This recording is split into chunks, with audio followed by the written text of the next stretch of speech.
Hello, everyone. Oh, my goodness. What a night. Hey, Chuck, JB, Charlene, Barb. So good to have you. I'm out on the porch. It's a beautiful day. I actually had a sweatshirt on. I had to take it off. It was too hot. Too hot.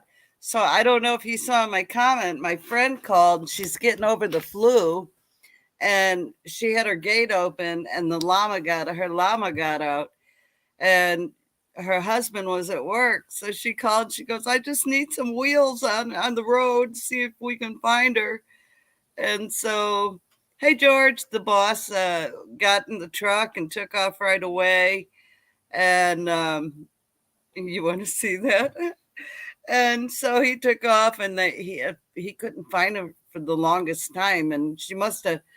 There's a main highway, or a business highway, and we didn't want her going that way, but she ended up in someone's pasture. And the lady had her four wheeler, and Kevin and Sam and Janice are trying to corral her. He said it's not going well. So he will be here soon for story time. Tonight is story time, y'all. We're going to tell some stories. Oh, man. Mm. Chuck, that was a great interview with Michael. I love Garden Gurus. They created just such a wonderful thing. Hey, Barb, my number's 8675309. Just ask for Jenny. Yeah, yeah. Anyway, Michael is amazing, and Bobby Jean. And yeah, I'd like to see it too. I should have told them to video. Brandy, thank you. My friend with MS is on. Oh, oh, is she okay? Old Man King, hi. Thank you, Brandy. You're so sweet. Nicole, hello, sweetheart. How are you, alien? I'm here. I'm putting the chickens to bed, so I'll say hello to everyone in a few minutes. Okay, good deal. Bite me. I love you, Barb. Oh man, I know. I filed MB Heritage Farm for a couple years now, and Joel's Small Gardening and Boone Child. It's not chili. It's not chili, Chuck. It's child, like child. But hey, child.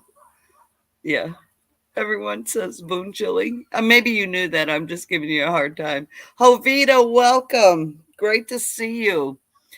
Um, Yeah, they and let me tell you, they know their stuff. So, MB Heritage Farms, y'all. If you haven't ever seen their channel, go check them out. They're awesome people. Uh, okay, I was too serious, my friend. With MS was in house, so I was up late in the. I know. Last night, I love Beck. Oh, you're so funny, Barb. Last night I was so bored and I just wasn't ready to go to bed. And I thought, I'm going to do it. Ozark Living. Hello, Edward. How are you, my friend? And I thought, I'm just going to do it. I'm going to do it. So I scheduled it and did it right. And I had such a good time last night. I should probably go to like, you know, late lives because everyone's up. Nisi, hello. How are you, my sister? Oh, hugs to you. Sophia Starlin, hello. Happy Friday. Yes. Jamie O'Rourke's. I'm cooking cookies. Are you coming, Sal? No. Hello, Jerry. No, we were going to. Matter of fact, I just let Jeff know that we weren't going to be able to make it at Bobblehead Groovy Egg Farms, that we weren't going to be able to make it. Hello, Teresa and Lee. Good to have you. I was telling everyone earlier that Kevin is helping our friends wrangle their llama that got out. Yeah. So, what do you mean? What about you, Ed? Huh? I missed that. Are you coming?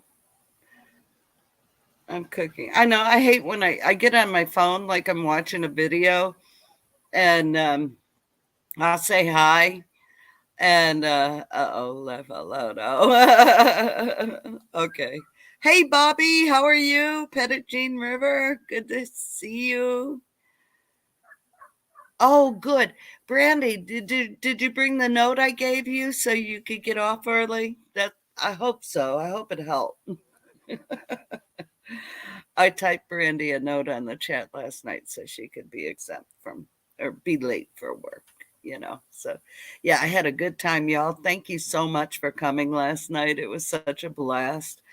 Uh, I had Tony at Kettle Kitchen come up and Lazy Days Ahead and the Backwood Misfits and then Brandy came up. So we had a great time. Llamas, let me tell you, they don't want to be caught. They're not going to be caught. They just are, they're notorious for running. And that's what she's doing. They're trying to encircle her and she's running like probably right between them. So I'll have to have the boss tell you the story, providing he gets home before the end of the live. I might just, no, I can't keep it going because Stringfield Ridge is after me. So, hey, JKS. Yeah, right on. Hit that like button, y'all. Thank you. Radio Jonesy and Misha and Luann. Hello, Blackberry Rock, Radio Jonesy, Misha Lee, Vance Evans Family Adventures. Are you here for story time? I'm hoping that Creekside Maple pop pops on because they are the ones who encouraged us to do story time. Oh, okay. Well, no, I don't want to. I ain't chiming into your live, Teresa. I'm not going to do it. I, I might go a couple minutes over, maybe 5 at the most, but, um, you know, yeah, that's why you need a cattle horse. Well, that's what George. That's what she has. Janice She has horses, so she gets on. They're on Homestead. What's that called? Homestead Rescue. She had a tree house that was falling, and they redid her whole tree house. And hey, Rebecca, welcome. So good to see you. But they redid all her tree house, and she greeted them on her horse, and she makes all these fur outfits, animal outfits that are drop dead gorgeous. And so she put one of her outfits on because she can do it. I'd never get away with it, but she can do it. And she met him riding up the gate. And they said they never had anyone on a horse greet them when they came to do their homestead. But yeah, it was pretty cool. You have to pay $1 to watch it now. But I told her I'm not paying $1. I'm right here. I can see it. Vineyard Chicks, welcome, girls! Yay! Yay! Everyone's here. Everyone's here. It's so good to see y'all. Um, yeah. So today, what I do, I went to check out for the Ozark Homestead um, or Ozark meetup. I went to the hotels in the area. Oh, KJ. The loose faucet's so happy she got to spend time with you the other night. She's been so good. Off the wall prepper. She loves you. I don't know. It's warped, but hey, she had a good time. Anyway, so I went and checked out hotels, and, um, the prices are like not too bad. Um, I'm waiting for a group rate from one of them. And hey, Harry, Holland Harry on the Prairie. And when I get that information, I will post it. Last night on my live, Jesse had posted a 417 number, but I think off season that number's no good. So if you go on my community page, there's an 800 number that you can call to reserve excuse me, a cabin, a duplex, a camping space, or a RV space. So um, it is it's such a beautiful area. And oh, and the one of the motels is on the lake. Gee, Mama, hello, sweetheart. One of the hotels is like on the lake, so you might get lucky and get a room. And they're the ones working on a group rate. The other hotel could not give us a group rate. He said they were the cheapest, and it's true, they are the cheapest. But yeah, yeah. The first hotel I went to, it's more it, Minnesota gal. Hello, sweetheart. I hope you're feeling well today. Um, the first hotel I went to is more. It's clean. It's nice. It's pretty. You get a full size bed and a queen size bed in one room. It's got a little kitchenette, and then they have a one with a kitchen and all the full size refrigerator, stove, table, chairs, and actually in that one the couch pulls up and you have two bedrooms, and it's not two beds, it's a bedroom, bathroom, and a bed. So yeah, I wish you could too, Jonesy. It would be so awesome to meet you. um are there any here, huh? Oh yeah, you just get a stick of butter and take it out of the wrap, and no. It's really super easy. Raquel, hello. Raquel, your horse are just absolutely beautiful. And your donkey, oh my God, what a sweetheart. I love that they were just wanting to just get in your stuff the whole time they were wanting. If you were there without a camera and just sitting down, they wouldn't want to have anything to do with you. But when you film, it's like a little kid when you get on the phone. They're like, mommy, mommy, mommy. That's how horses are, I found. Yeah. What is that? I have a cousin in Missouri. We plan to visit next year. Well, make it June 9th, 10th, and 11th. The 11th, we're wrapping up. And actually, I think after the live, I'm going to go ahead and I did, because I've been so busy running and looking at all this stuff and getting prices. And I'll tell you, the cheaper hotel has a pool. I don't know if the more expensive one has a pool, but it's okay. Good. Welcome back, Chuck. Um, I I should have checked that. I was more concerned about getting a group rate. So if we have 10, 15, we can get a group rate. Both hotels have veterans discounts, um, and they have senior citizens. Date, what is the event doing? Demos, talks. Oh, KJ. Ozark meetup, June 9th, 10th, wrap it up the 11th, 2023, Lord willing, and the creek don't rise. Yes. Yes, he knows. He knows, Brandy. He's being a smart aleck. He knows. I think he is anyway. I'll just assume he is. Oh, yeah, but it's a beautiful lake, and where the pavilion is, we're gonna set up games for the kids and the adults, like volleyball and cornhole, and located at Lake Stockton. Good job. Good question off the wall. Lake Stockton, Missouri. It's gorgeous, just gorgeous. And what I love is the pavilion is right there by the marina, so you see all the sailboats and the boats, and y'all, if you have a kayak, uh yes, Lake Stockton Lake, you can switch it, call it, yeah, yeah, Missouri. We're in Missouri. And then the other thing I wanted to let y'all know, if you don't have, you can get here, but you don't have the money to pay for the campsite or RV spot, you are more than welcome to stay on our property. Now, I don't mean sleep in my house. I'm saying you could stay at my property. If you have animals, you have to pay mind to your animals, no tying them up to trees, and you can put them on a stake, though. Um, okay, you're gonna ruin not show my face. The meetup. I'm gonna get my binoculars and look for you, KJ. uh, anyway, you're welcome to stay here on our farm, um, and we're comfortable with that. We do not have RV hookups. I think the boss is coming home. I see a vehicle coming down the road.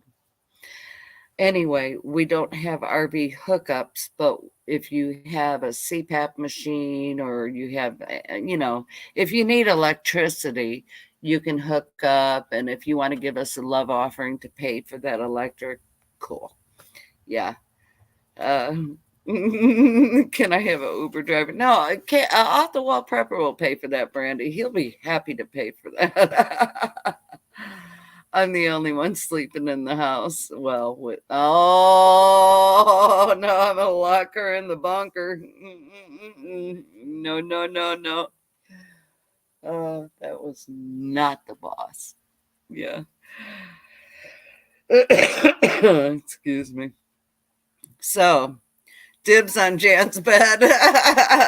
Good try, Raquel. But I do, well, Move North has claimed the big bed, the full size bed, and Anne Marie's getting the twin bed, and the rest is our reading room. So bring air. I'm just saying, bring air mattresses and a deposit. Oh goodness. In the bunker. Oh, someone wanted to stay in the bunker. I can't. Maybe it was Anne Marie talking about it. I don't know. No, no, no, no. I'll sleep with the chickens. They probably enjoy having you in there, but yeah. Pillow fighting speedos and big event. Okay, okay. Story time. Let's do story time. Are we ready? Dang gum. Hey, Chuck, do you have Tony and Joni's phone number, or Jesse's phone number that you can tell them to tell Creekside Maple to get their butt on here? Because this was all inspired by them. But I'm going to go ahead and tell them. So I was 10 years old. Story time. Here we go. Here we go now. Here we go. 10 years old. My mom and dad, my dad was a truck driver. My mother did, you know, part-time jobs at a hair salon in town, like right up the road, and washed hair. And that's what she did. Oh God, she could wash. Oh, she massaging. Okay, okay, squirrel. Anyway, she did that kind of jobs, or she worked at a factory at Christmas time making Christmas cards. Hi, Bobby Joe. I'm going to say hi to everyone in between my story. So stick with me here. It's going to be good. Okay, so my mom and dad checked out. Or checked out. I'm reading his stupid comment. I mean, not stupid, but his comment. So my mom and dad saved, is 6 kids, a truck driver. She worked part-time on and off. Um, they saved for us to go to California because my Uncle Butch worked at Paramount Studios, and he was the set supervisor. All the sets you see on the old westerns and old movies, my uncle was in charge of those sets. A very high powered, stressful job, but he did it. He retired from Paramount. He did it for years. And anyway, he said, "Come on, come." We're like, they really wanted to go see the studio. Well, my parents got carte blanche to go anywhere we wanted to go unsupervised. And it was myself, my brother, Mike, and my brother, Bob. And so we literally just walked the sets and Okay, let me go back. So I'll tell you, it's really cool. Anyway, so my dad pulls up in the parking lot, and you know, all the stars have their own parking space with their sign on it. And oh, thank you, Chuck, you're awesome. Uh, and so my dad just whips into Lucille Ball's space. I might have to tell this twice if Creekside comes on because they really want to hear this story, and I won't make them replay. They're too busy right now. Uh, Days when it was yes, yes. And so my dad whips into Lucille Ball's space. He's like, "Well, she's not here. She's not working. She probably doesn't have anything she's filming right now, right? So why not?" And we go in and we meet up with my uncle, and we're just having a great conversation, saying hi, and all that. And we proceeded to go look at the sets. And we were on, I think the movie was called Divorce American Style, and they have all these cow hides, and it says, "Don't touch and don't sit on it." So the only logical thing for us as children to do was sit on it and touch it. And oh God, that feels so good because we never felt cowhide before. And we're taking pictures. My dad was an avid picture taker. And we're taking pictures, and we're like, oh God, we hope they don't have cameras in here. But this was back a long time ago. This was let's see, 55 years ago. So I don't think they had cameras like that. Hey, Charles.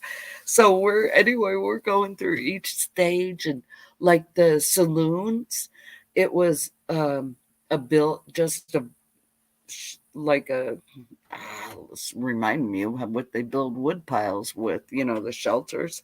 And there's a saloon, a mirror behind it, or a counter, like the saloon counter. And in the in the bottles were grape juice. And so, we're pulling all this stuff out, and just, oh my God, it was so fun. And then we get we got to watch Michael Landon do uh, a set called The Child. And when we're on the set, you can't whisper in someone's ear because it'll pick up the sound. Who knew it was so sensitive? And so we're in there and we're watching it, and I'm like, I'm 10. I'm like, I see Michael Landon. Oh my God, oh my God. He was like one of my heroes. And of course I had a crush on him. And so um but they're doing their scene, and Dan Blocker was up next for his scene, but it was lunchtime. So there's a little cafeteria there on the set, and my mom and dad said, "Well, we'll come back and try to catch Mr. Blocker's, who is Hoss. We're going to try and catch Hoss's live or scene. And we had permission to go in there, and no one ever gets permission. I mean, it's like you got to go through so many loops to get in there, but it was Uncle Butch. And anyway, I'm going to get back to Lucille. I'm squirreling here, but it's okay. I'm going to get back to Lucille and the parking space. So we go to the little cafeteria. I got my first what's that called? The um, oh my gosh, Shirley Temple. And I got extra cherries. They gave me extra cherries because I was Uncle Butch's niece. So anyway, they give me this like almost whole cup of cherries, and I was so happy because it was such a treat for us to have anything like that. And all of a sudden, this big burly guy comes walking up, and he goes, "Well, that's a lot of cherries you got there, little girl." And I look up,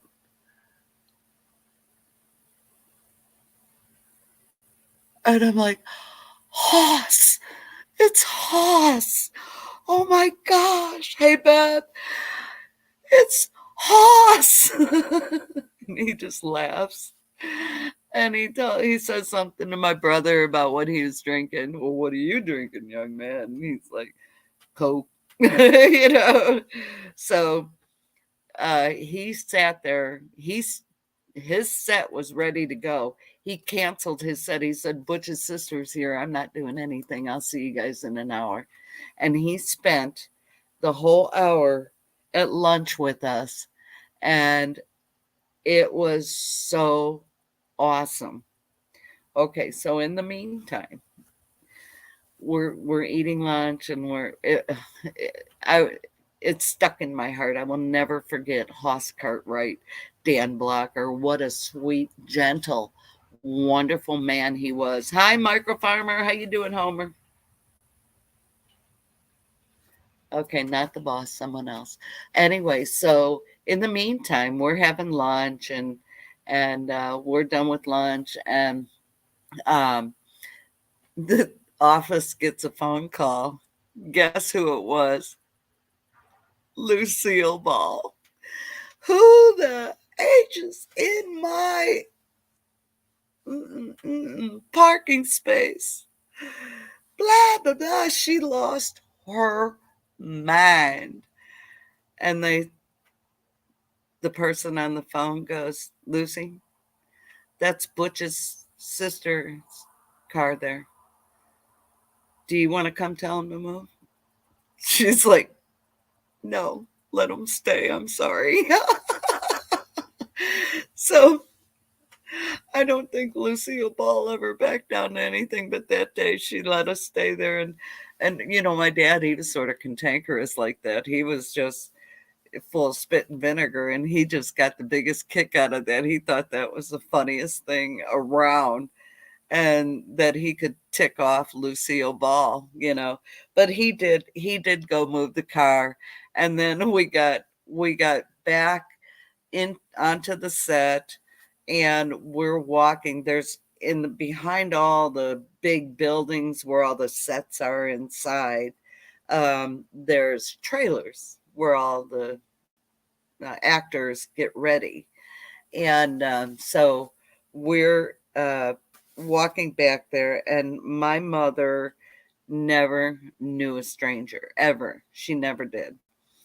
And so she's looking at the trailers and she's poking, you know, being all nosy and looking in there, and she's like, sees the one, it had their names on it, whose trailer it was, and the one was Cameron Mitchell. I don't know if y'all remember Cameron Mitchell, but he played in, I think it was High Chaparral, and she had a massive crush on Cameron Mitchell. My mother loved that guy. So she's poking in the window and turns the handle, and next thing you know, Cameron comes popping out, and he's like, can I help you, ma'am? And she goes, oh, I'm Butch's sister. I'm Butch's sister. And he goes, no kidding. Well, I heard you were coming. So good to meet you. Come on in.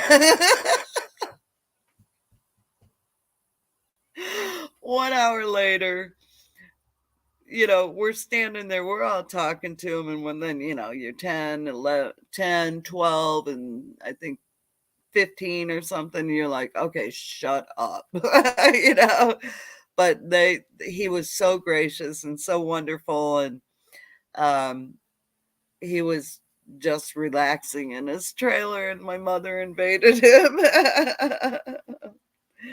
Oh, but that's my Hollywood story about Paramount Studios. And then you know, we walked around some more, and we never did get to see Dan Blocker do his scene.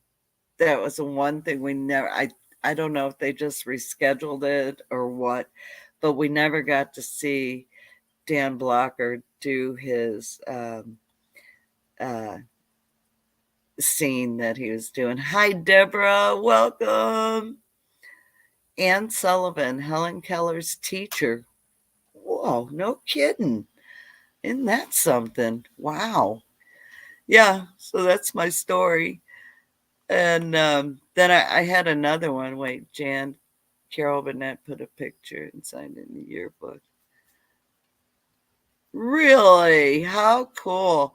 Carol Burnett was just an amazing lady. I never got to meet her though. And I never got to meet um whatchamajigger I was talking about. I never got to meet her. Oh my goodness.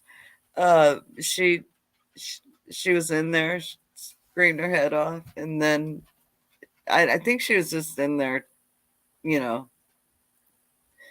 probably going to her office or something, you know.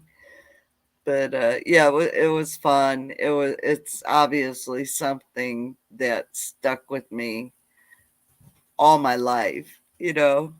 55 years later, I still love to talk about it. And I don't know if y'all know this, but Dan Blocker, he looked like such a big man, but they padded his suit, his outfit, and he wore uh in inserts, or he, oh no, he had his shoes were like 2 3 inches higher. He was not a very tall man. He wasn't near as big as he looked on film. So that was really interesting for me. Yeah, it was pretty cool. No money side of family. No, I know. I hear you. I hear you. Yeah. My granddaughter is her heritage. She's Indian, and it is a great memory, Harry. And I can't think of the Indian queen she is related to, but yeah, I mean, and the things he did for the community, JB, it was just, he's a lot like you. Yeah.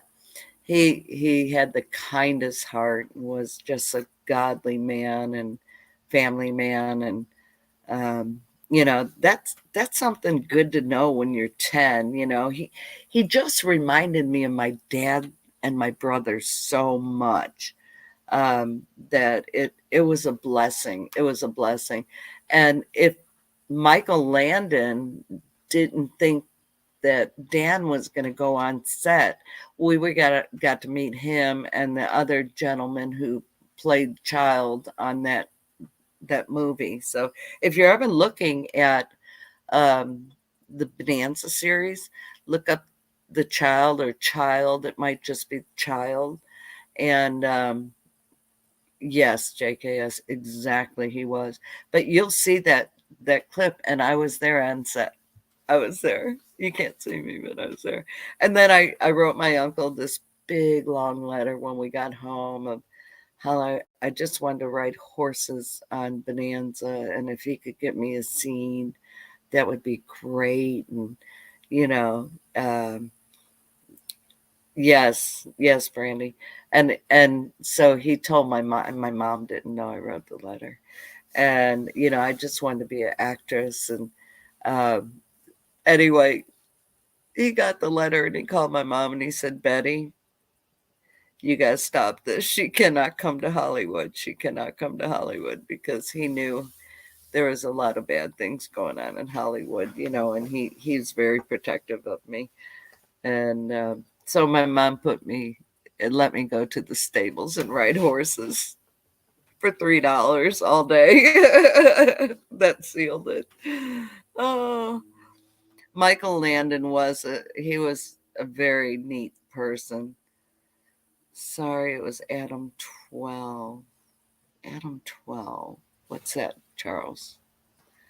Two guys, car 50. Oh, yeah, I remember that one too. Adam 12. I remember that too. Yeah. Hey, do you guys have those little Asian ladybugs flying around? I mean, they're everywhere. I picked probably about 20 off the inside of my door in my house. And then the bees, the wasps are still out. Um, I mean, the freeze didn't kill him, obviously. Michael Landon did have an alcohol problem. Yeah. And then he got cancer or something. So, but Dan Blocker died of natural causes. Yeah. He, well, I didn't want to say it. Misha, but Michael Landon was sort of, how do I put it? Very temperamental, very temperamental. And yeah, yeah, when weed was bad, when well, you know, I think like Dean Martin, how they portrayed him as a massive alcoholic. Truth be known, he didn't drink that much off scene. He drank, but nothing. I mean, it's like me. I have a couple glasses of wine and that's it. You know, uh, he he was not a raging alcoholic like people thought, and that was part of the skit, right? And so yeah, vehicle down the road, not the boss.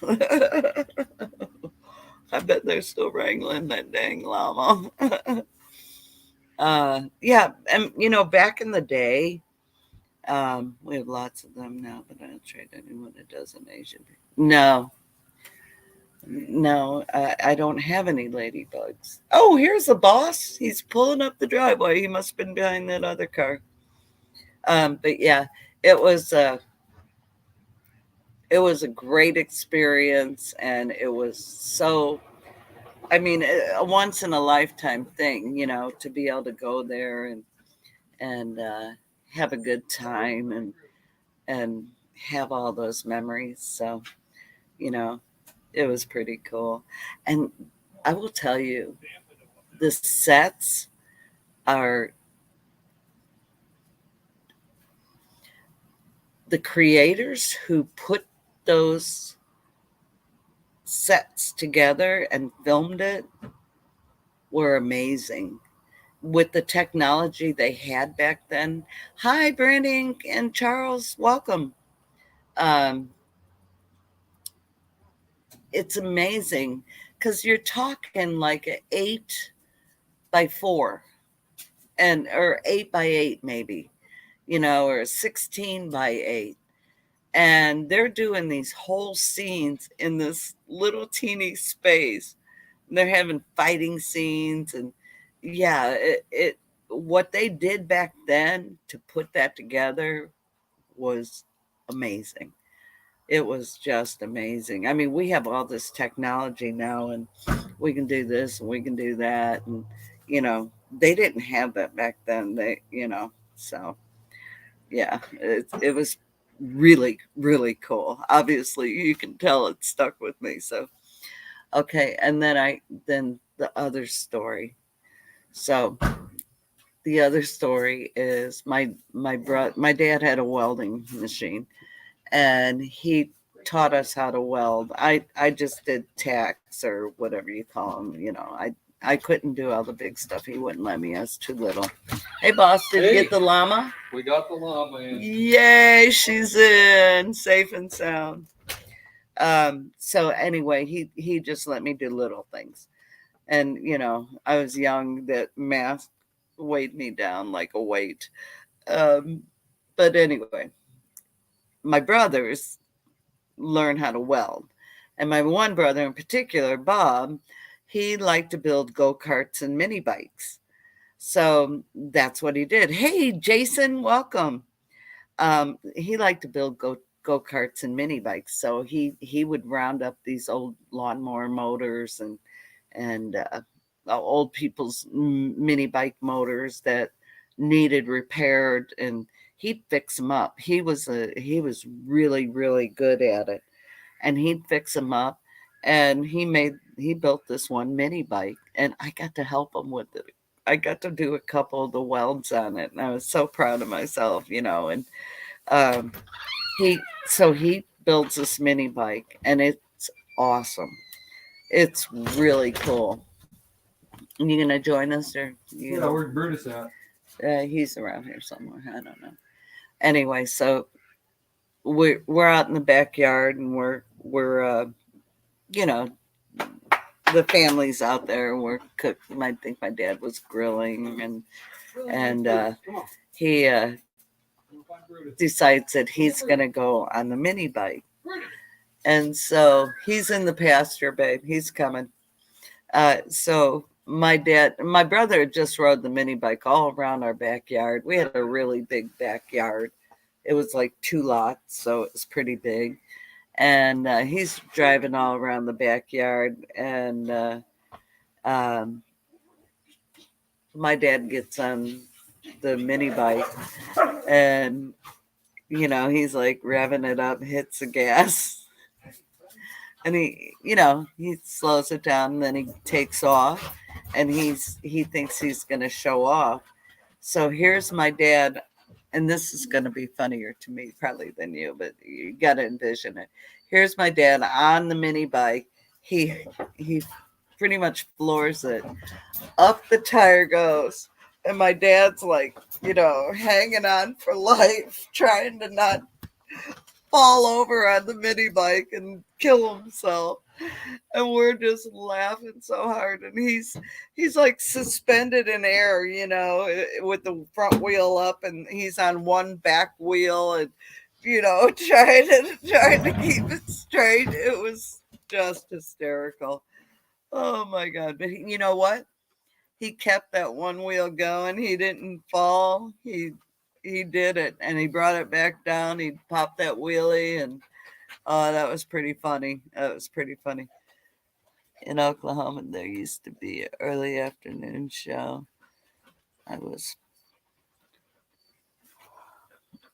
One was Foreman Scotty, and one was Ho Ho the Clown. As a child, I was on both of those shows several times. Oh, cool! That's awesome. Yeah. Okay, boss, you want to say hi? Hi, everybody. Yeah, I should close. Let me go close the curtain here so the light's not glaring.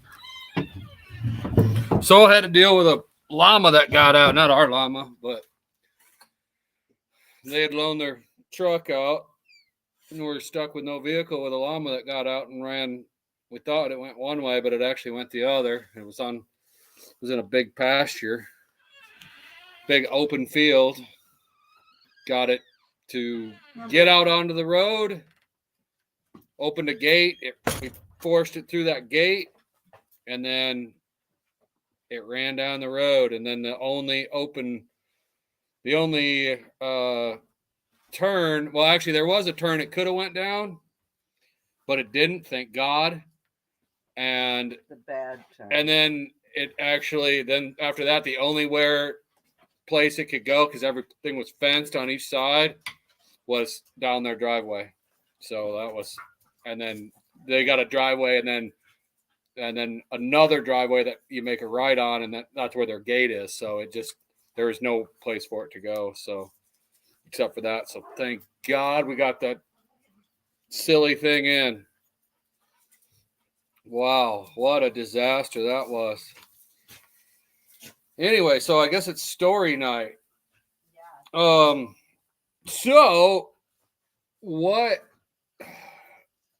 story? So you probably told.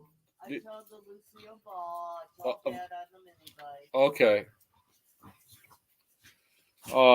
What stories do I have? Most of my stories are like stuff that I did when I had probably when I was younger and I was a little wild, was under the influence of some adult beverages. So those are my stories. Tell them about the story of climbing the water tower.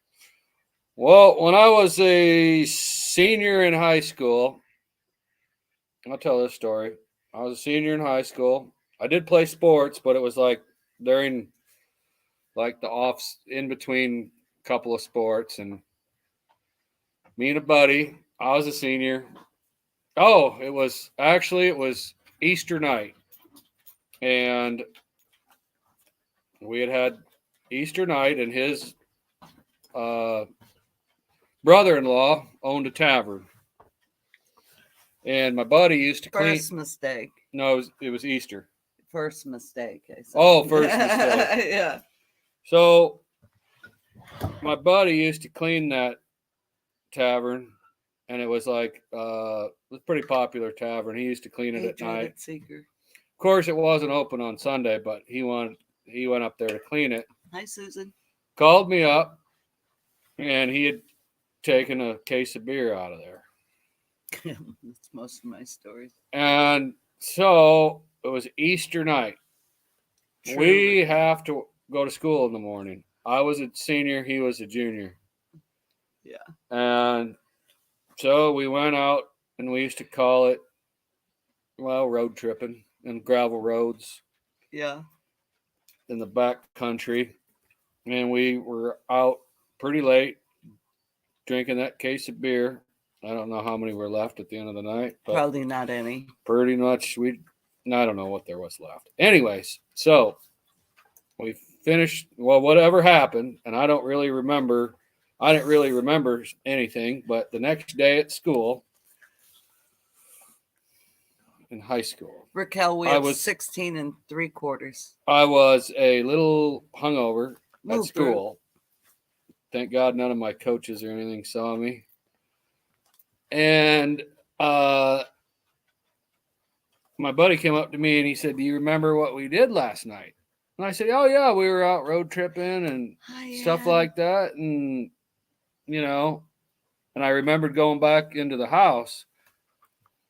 And he said, "Don't you remember we climbed the water tower last night?"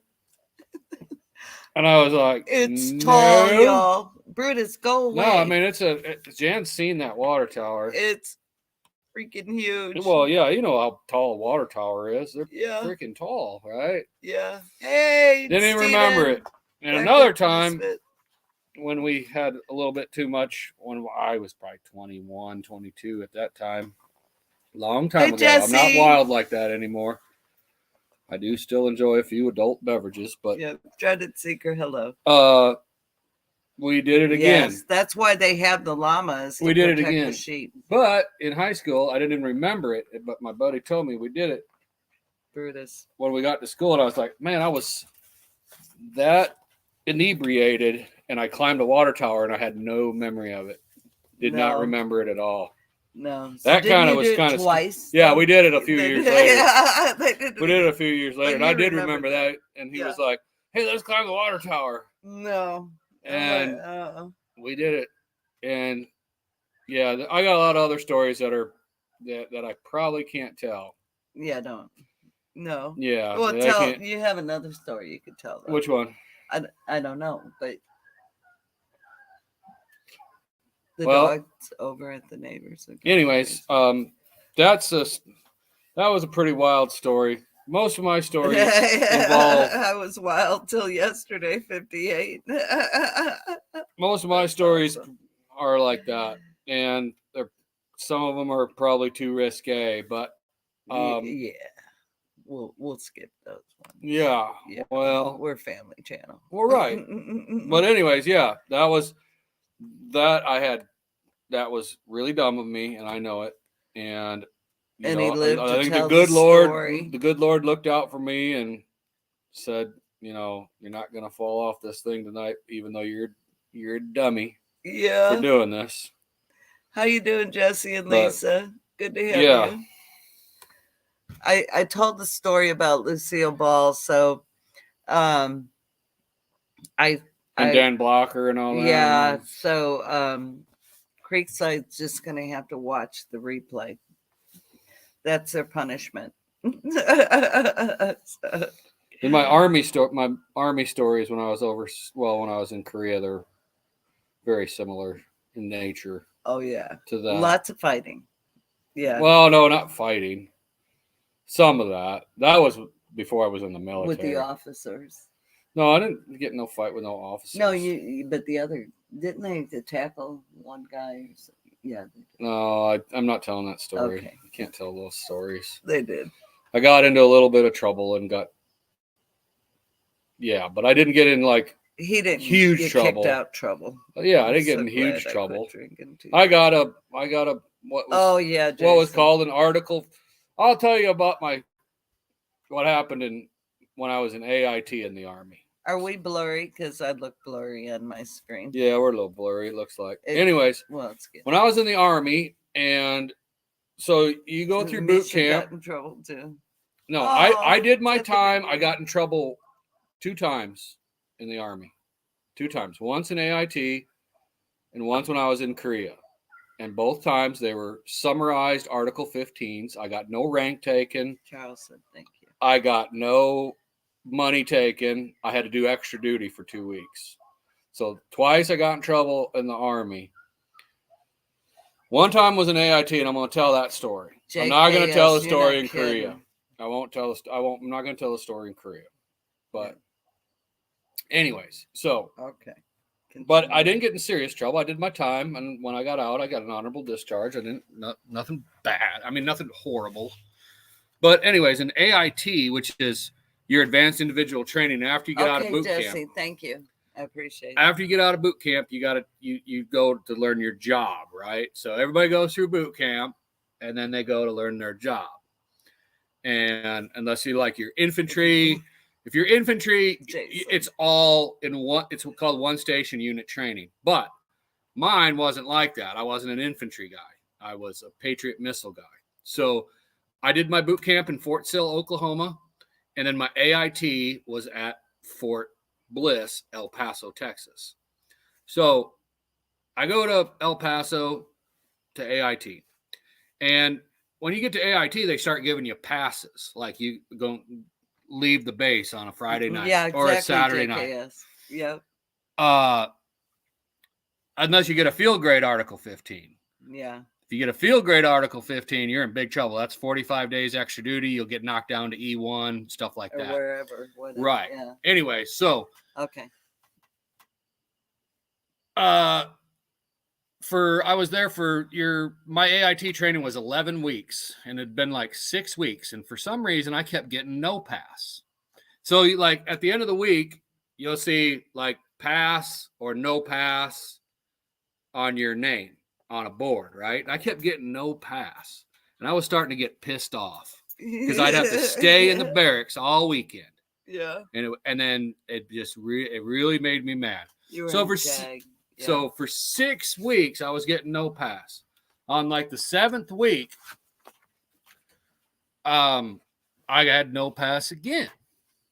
So I told the drill sergeant, I said, because you still got drill sergeants in AIT, I said, I'm going out on pass, drill sergeant. I'm going to leave. I'll come back when everybody else does. You do that, private. You're going to get an Article 15. I said, okay, drill sergeant. That's fine. I'm going to leave. I'll come back when everybody else does. You do that. You do that. You're in big trouble. You're in big trouble. Private, you're in big trouble. I said, okay, I understand. I understand the consequences. So, of course, I came back on time. I got an Article 15 for AWOL. Okay. Everybody thinks AWOL is like some sort of bad thing. And of course it is, kind of. But it's not desertion. You're absent without leave. It's basically like after 30 days, say I had left for 30 days, then I become a deserter. Yeah. Then you're in trouble. Then you're in serious trouble, right? Yeah. So I got a summarized Article 15. I had to do 2 weeks extra duty. So, of course, I got no pass. Well, Creekside Maples, hello. I got no pass pretty much the rest of the time I was in AIT, but I graduated with my class. Yeah. But and the drills. Then they asked you to be an officer. They begged. Well, no. That wasn't then. Well, not then. That was when they were trying to get me to reenlist. Yeah. I'll tell one more Army story. Yeah. And hi, Tony and Johnny. And it involves a little bit of drinking, but so I was. Military, yeah. Yeah, so I had too much to drink one night, and you have to do PT every morning, right? Mm-hmm. And, I was 21 years old when I was in Korea, 20. And I'd had too much to drink the night before, and then, of course, you get up early at 5 o'clock in the morning, you got PT at 5:30 or 6, whatever time we did it over there, I can't remember. And we were running, and we had a commander that loved to run, and we would go on like 7-mile runs. And of course, I was pretty hungover, but I never fell out of the run. But I was on the outside of the formation. Exactly. And there was the guy, the sergeant that was calling cadence, apparently smelled the alcohol coming out through my sweat. right? Yeah. Could Thank smell you, me. Jason. So after we got done with the run, and see, like he wasn't my platoon sergeant. He was one of the other platoons' So what platoon that sergeant. say? He was one of the other platoon's platoon sergeant. And he had a couple of soldiers that fell out of the run. Right? Advanced individual training. Can I take a break real quick? Yeah, go ahead. Tony and Joni, I know you're exhausted. I told the Lucille Ball story in the beginning. I waited a little while, but you can. I don't know what the marker is to watch it, but I told the whole story. So if you want to hear it, it's in the beginning. Okay, go ahead. Thank you. Okay, where was I? Anyways, so he had a couple of his soldiers fell out of the run, and I noticed that. Jesse's putting all the terminology. I noticed that he had a couple soldiers, or a couple of his soldiers fell out of the run. He had a couple of female soldiers that were slightly overweight, and then another soldier that fell out of the run too. And so after PT was over, he came up to me and he said, "PFC Henderson," because I was PFC at the time, was E3 in the Army. He said, "Turn that off." He said, "PFC Henderson, if I took you to the med center right now, do you think you'd be drunk on duty?" And I said, "I don't know, Sergeant." I'm not going to use his name. Yeah. I don't know, Sergeant, but at least I didn't fall out of the run like your soldiers did. That shut his mouth right up. Up. So he didn't take me to the med center. I didn't get in no trouble. But if he had taken me to the med center, I wouldn't have been drunk on duty. I would have probably blown something.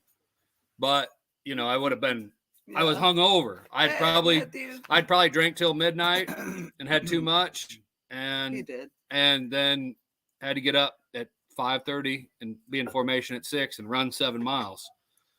But I didn't fall out of the run. I never fell out of any run. I never had been went to sick call because I was hungover or anything. Could you run 7 miles today? No way. No. I remember when you were doing it in Texas, you were running a little bit. I started to, and then I said, "Nah, I don't need to do that. No. I couldn't run 7 miles. Too hard to be running. But so when you do your PT test, you do your in the Army, you do push-ups, sit-ups. We're laying in bed. Oh yeah, Matthew Jess. Yeah, he was a Marine, so he knows. He knows some of that stuff. Our grandson's a Marine, and he's not now. But he wants a Marine. He is a Marine. Yeah, and yeah. So that was my comeback for that sergeant when he said that. So I was ready because I knew he kept looking at me because I was on the outside of the formation and I was standing I was running. I was running right next to him. And he kept looking over at me, and I was like, "Man, he's gonna." I was like, "Man, he's gonna say something to me. I know he's gonna say something to me." And I never liked this sergeant at all. Anyways. Yeah, Kevin was Army too, Jesse. You're cracking me up with the definitions, but I do. I mean, that's good information. Yeah, because some people might not know. So I had a summarized article. I had 2 summarized Article 15s in the Army, which they don't take any rank, they don't take any pay, and the only thing you get is extra duty. I had one in AIT and I had one in Korea that I can't really talk about. 3-mile run. But it wasn't bad. It involved a fight. Yeah. It involved a fight. Yeah, it involved a fight. Crunches, yeah, you guys do crunches and you do 3. Yeah, you guys do 3. You guys did a 3-mile run. Remember when Todd put that 80-pound pack? Yeah, he used to run all around with that thing. And he ran around Canyon Lake every day. Yeah, he was ready he was ready for boot camp. He in the Marines. To be ready for boot camp, he was ready. He probably always. Yeah. I never maxed my PT test, nothing like that. I do 50, 60 push-ups. I was good in the run though. Right. I could run. I could run 2 miles. I could run about 12-minute 2 miles. I didn't quite max it, Cindy?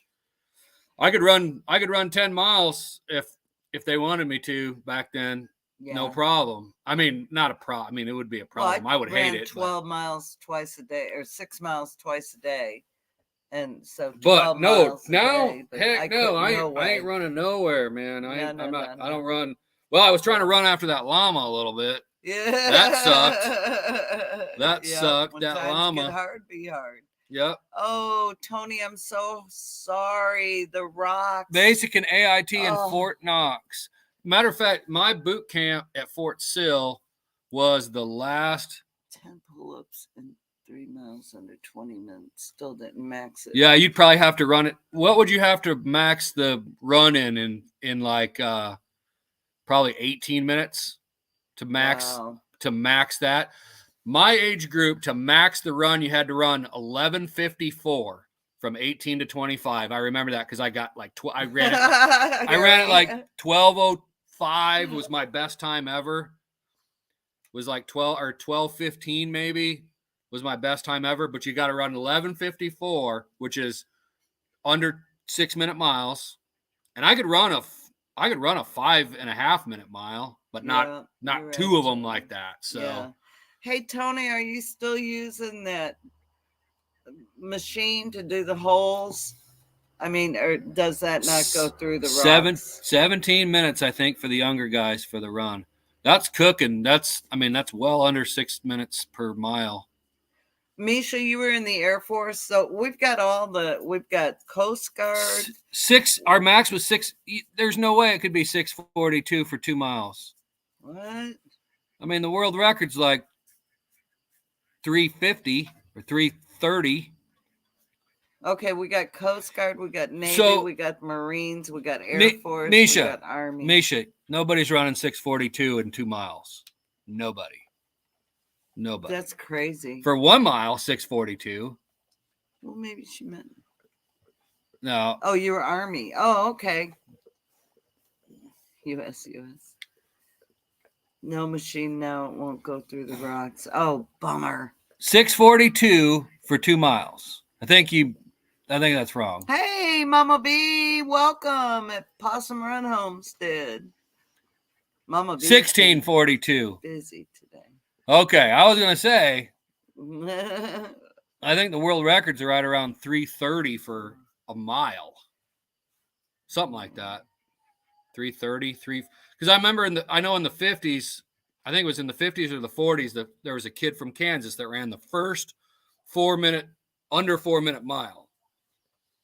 Wow. It was a high school kid. Matter of fact, it was the very first person.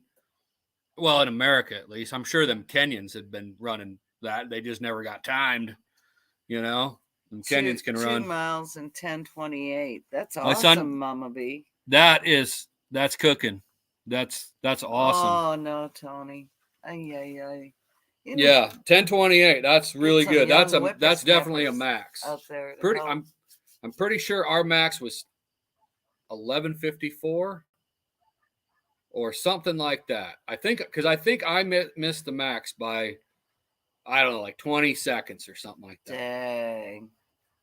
But I only did it that good once. Most of the time I ran around 13 minutes for 2 miles. It should run in the Olympics. He ain't doing it now.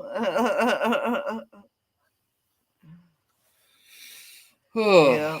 Hey y'all, it's we're over our hour and it's Stringfield Ridge Farms live. Could someone put their link up? And I want to say thank you. Hey Debbie, we're just about to I've been watching a lot of Matthew Jess outdoors videos, just so you know, Matthew Jess. Yep. Kevin Henderson. If you see me comment, that's me. Yeah. I'll have a picture of a fish on there.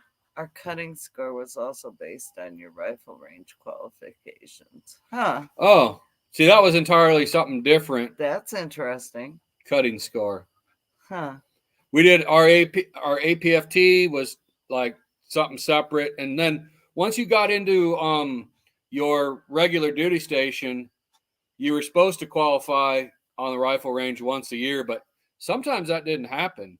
And you didn't, and like sometimes, like when I was in Korea, thank you, Debbie. We didn't have pop-up targets. Watch it; it's pretty. We shot at I think it's 50 meters and just a paper target, and then they have smaller silhouettes, bigger silhouettes to be 50, for a 50-yard shot or whatever. And then as they get so your 300-meter shot, you you were shooting at 50 meters, but the silhouette on the piece of paper would just be small, and that was your 300.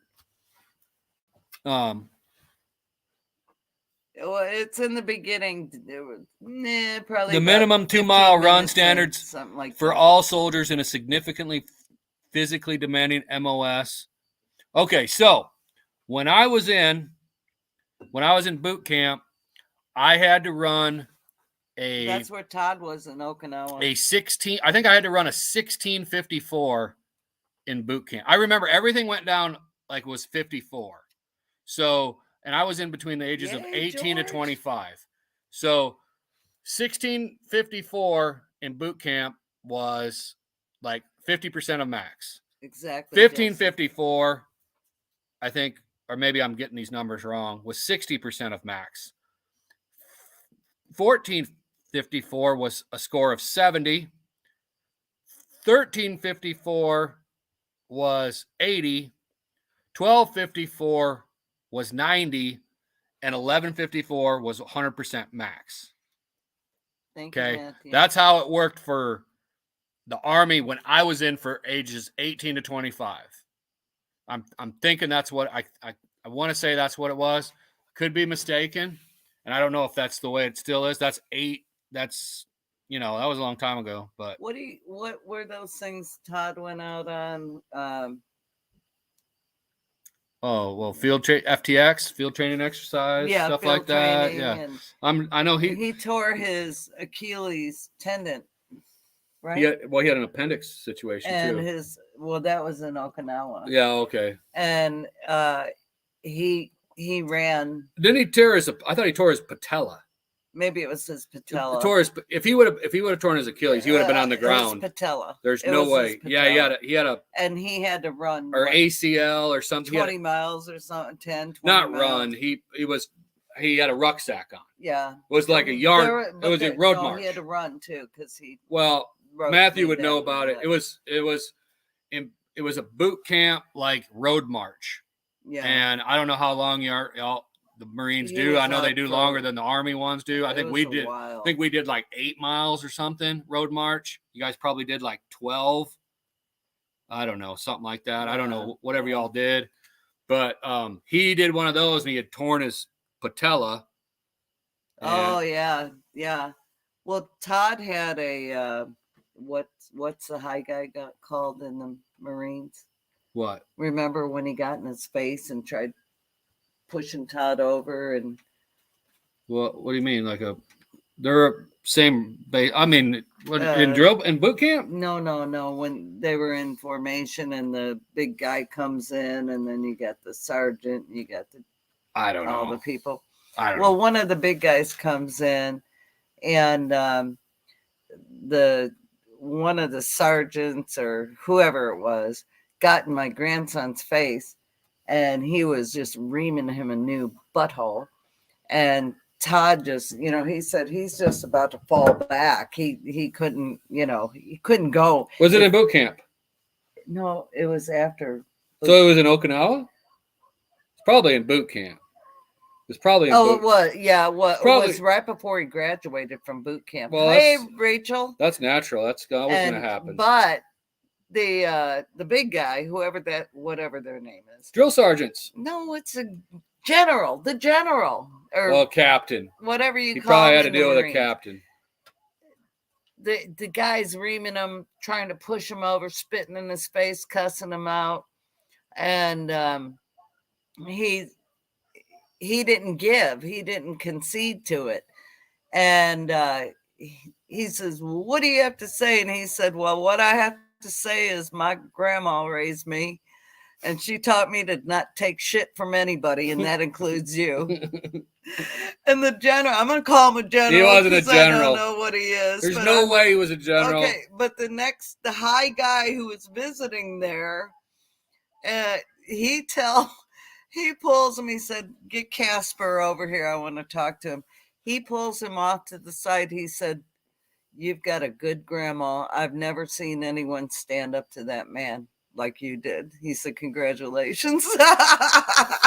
I said, "Damn, Todd, you could have been in prison." He's probably embellished that story. I remember him telling that story, something like that. But she might be embellishing it. I might be embellishing, and he might have embellished it a little bit. Yeah. He didn't tell no general that. It probably No, he didn't tell the general. He Right. told the sergeant Okay. that, or his drill Right. sergeant, Yeah, because he was trying to be a horse's ass, and show how he was all over these guys. And one thing No, my dad told me no. before I went into boot camp, because and my I dad loved was as a baby. my dad was in the army Yeah. too, and he told me, he said, when you go to boot camp, don't be surprised if you get your butt kicked by the drill sergeants. He Yeah. also, because he was in during the Vietnam era, he also said don't volunteer for anything. Yeah.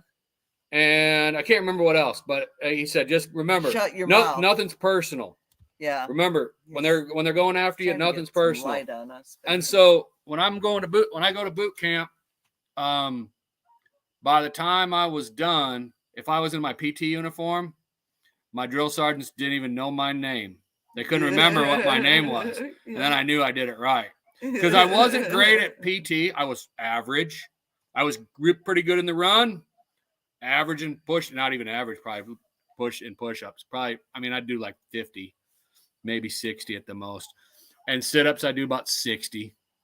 So I didn't stand out in anything. I was just there. I was an average soldier, right? So I didn't stand out. They didn't even know my name by the time when I was in my PT uniform. They couldn't remember my name.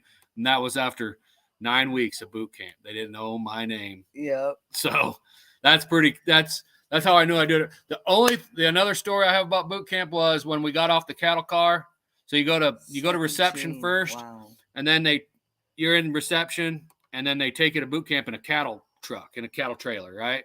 So you're like cattle going to the slaughter, right? Yeah. It's a mind game. So they get everybody that's going to that unit into the cattle car, and then they take them over to boot camp from reception. And when you get off, and then they have you. He won't let me turn the light on, Rachel. You won't see nothing. It's right behind us. Well, we could turn like that. Okay. Well, then get over here. I'm gonna turn the light on. You did okay. All right. So when you get off the cattle truck, you're supposed to throw your bags down. You're supposed to be. The drill sergeants are all running around and waiting for you. There we go. Yeah, and then it's all bright and you can't see nothing. They can see us Okay. better. So they're all running around. They're waiting for you. They're gonna just make you humiliate you. Yeah, humiliate you. And so get off the boot camp, into boot camp, and they're all yelling at you. Put your bags down here and over here, just and they're yelling at you. And then they're saying, start doing side straddle, and we were already getting PT'd when we were at reception. Okay, scooch over. We're gonna keep scooching until we get out of the light. Well, I'm telling you, there we go. Okay. Yeah, I'll just. So I start doing. They start, do push-ups and the side straddle hop. And I'm doing side straddle hops, jumping jack, same damn thing. And you had buses. You're so spoiled, Misha. You guys had buses? Wow. No, we had cattle cars. Well, so you can scooch this way and block that. There you go. Okay. Here, I'll scooch. Well, that's why. Okay. So I'm doing side straddle hops, and this drill sergeant, this little guy. I mean, he was a little guy, but he was built like a tank, right? I didn't want to, I'm private. I'm just there, but I'm doing side straddle hops, and I'm a big dude. I'm a pretty big dude. My hands are coming down, and he walks right underneath my hand, right on purpose. And my hand slaps his hat, right, and knocks his hat off, his round brown. And boy, he gets right up in my face, and just yelling at me. And I want to tell him his breath stunk, but I didn't. Gets in your grill. Oh, he gets right in my grill, and he's just yelling at me. How you dare you knock my hat off? And hey, Jess. And I was just like, I wanted to tell him his breath stunk, but I didn't. Anyways, so that was my only time I ever got yelled at by a drill sergeant. Yeah, it was right then and there, and that was the very first day. So, I saw a guy. I obviously, I had to do PT when other guys messed up and stuff, but I was never like the butt of something where made everybody have to do You PT. didn't get ice cold water in the middle. I of didn't the get night. I didn't. No, I Or never. get your crap beat out. I of never you. got this. The soap thing, soap party, towel party, whatever. Forward leaning. I saw guys position. get. There was guys that got towel party. Yeah. Hey, me. We need to get off this. Raquel. In the beginning, the story I wanted to tell is for Creekside Maples was about Lucille Ball. So I told that in the beginning, but not right away in the beginning. I don't know what the marker is to tell you time wise, but it's in there. And then Kevin told some of his childhood stories. Yeah, and a lot of them I can't tell. Now we're on military stories because he's ex-military. So I did like I don't have any every rank. I don't have any famous stories, or I don't have any famous people that I met. The most famous person I ever met probably is General Tommy Franks. I shook his hand when I was in Saudi Arabia, and my dad flew with Patton. General Tommy Franks. That's the most famous person that I've ever met. He was handpicked by Patton to fly with him. Oh, really? Yes. Oh, yes. I know you've told this story before. But I knew that's was coming. Screwed up the story, but my dad flew for Patton, but he did not fly. He wasn't a pilot. He was Army. Yeah. So, but he wasn't a pilot. No, he wasn't a pilot, but he did know how to fly. He knew how to fly. But the Army did fly back then. It was the Army Air Corps, and then they became the Air Force. Is it raining? No, that's a cat. We're walking on that thing. Anyways, so Patton asked my dad why he wanted to join his team, and he said something about balls to the walls. He said he met Arlie Ermy. Matthew met Arlie Ermy. Cool. He's in my favorite military movie ever, and he played the greatest drill instructor ever in a movie. I would have loved to meet him. Drill Sergeant Hartman, senior Drill Sergeant Hartman. Wow. Did security for President Bush. Cool. Oh, so that's pretty cool. My got to meet Sinbad on a deployment. How cool is that? See all the stories, y'all? See? You got to meet Sinbad on a deployment. There's somebody that came at a deployment, but I didn't. Well, Bill. Actually, I do got to say this. When I was in Korea, Bill Clinton came to Korea, and they asked for volunteers to go see the president. Out of our unit, nobody wanted to go see him. That was Bill Clinton. Poor Bill. So then they made a couple people. I'm glad I didn't get picked. I wasn't a fan of Bill Clinton, even though he was the president while I was in. Because I was in from 97 to 2000. Yeah. And when I did my time, I got out.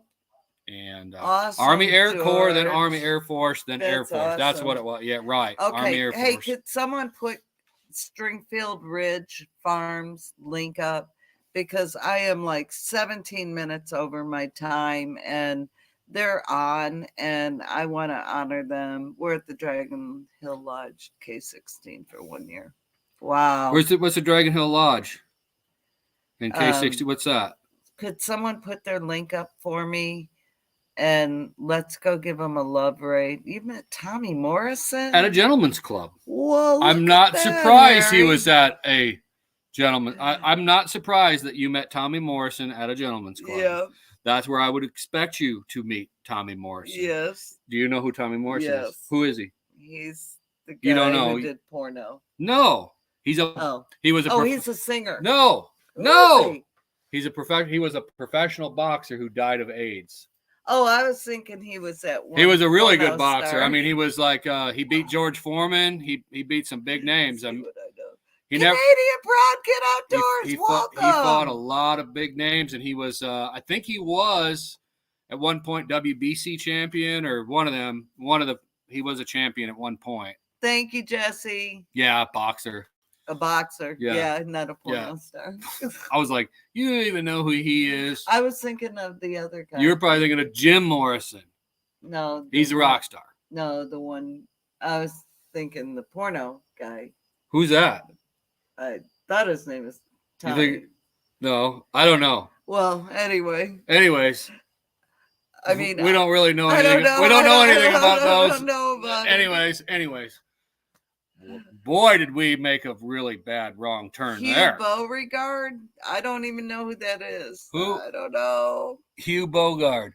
I think she was thinking of Bogart. John Holmes or something. Yeah, that's the name. That's who she's thinking of. The guy from the 80s. Yeah. He died of AIDS. That's why you were thinking of. Yeah, well, he died of something. John Holmes died of AIDS. Okay, hey, y'all, will you hit that Stringfield Ridge Farm link? And let's go give him a love raid because I have so violated I'm over the time. Wow, you're way over. I'm way over the time. And he's got to eat. He hasn't eaten yet. No, I got home and I had to go. Hopkins. I had to go catch a llama. Hello. John was, in the many ways, he was the biggest from what I hear. Yeah, that's why I was thinking.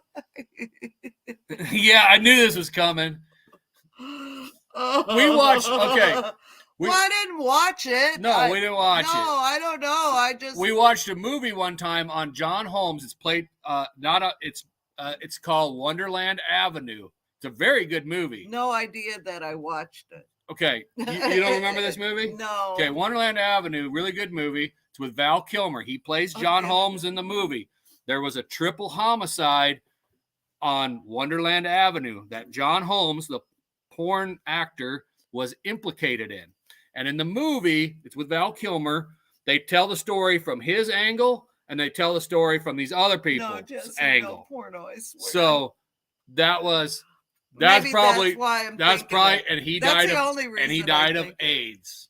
Yeah. And he died of AIDS. Yeah. So maybe that's why you were thinking that. No. Anyways, boy, did that go astray there. Jan and Missy Ann is a lot alike. Hey, Jan and Missy Ann is a lot alike. Marilyn Morrison. Val Kilmer. He's a great actor. Yeah, Val. My favorite. Gosh, we're going to get into another subject. Probably my favorite movie of his is either Tombstone or The Doors.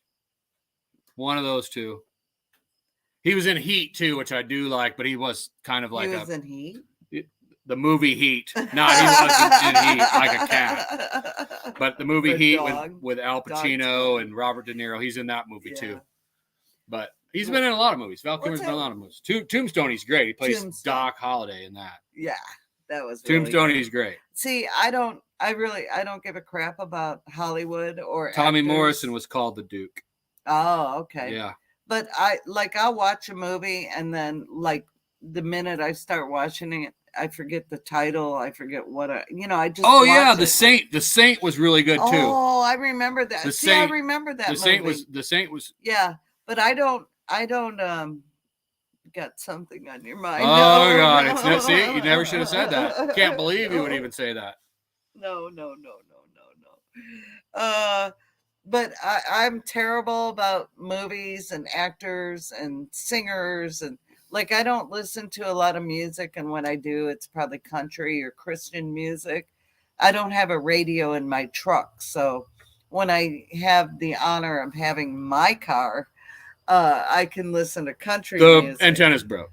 Yeah, there is a radio. We have an antenna. There's a CD that's stuck into the. Someone didn't put the antenna. There's on the truck. There's a Yeah. CD that's stuck George. in the CD player. Okay.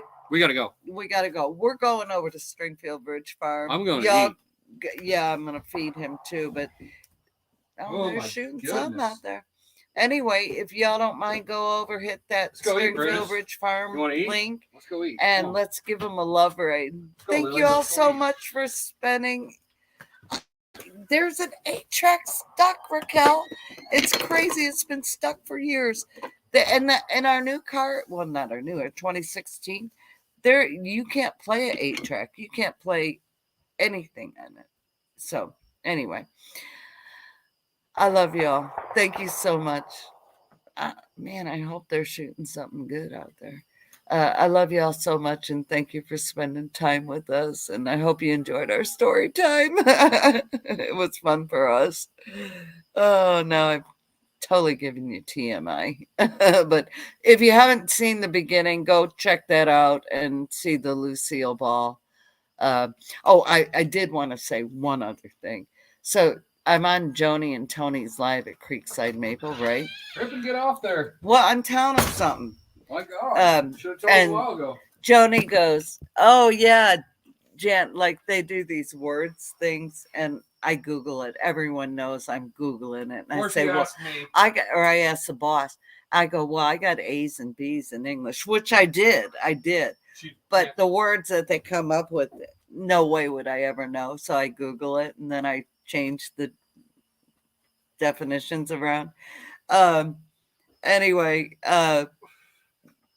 so what was I going to tell you? Joni goes, oh yeah, Jan, having Joni as a mom, I would be so frightened because she goes, you know what I'm talking about. And I'm like, huh? What I do, what I say. Yes. But I confess my sin, Jesse. And Raquel, I did. I confessed my sin. I repented. I asked for forgiveness. So everyone knows I'm Googling. So it's a big joke on Creekside Maples. And yeah, I cheated. We'll start shooting staples at you. Okay, Kevin's shooting staples at me. I gotta go. We'll see you. Staple gun right here. Stringfield Ridge Farm. I love y'all so much. Thank you for coming along. We'll see you next time. Bye now.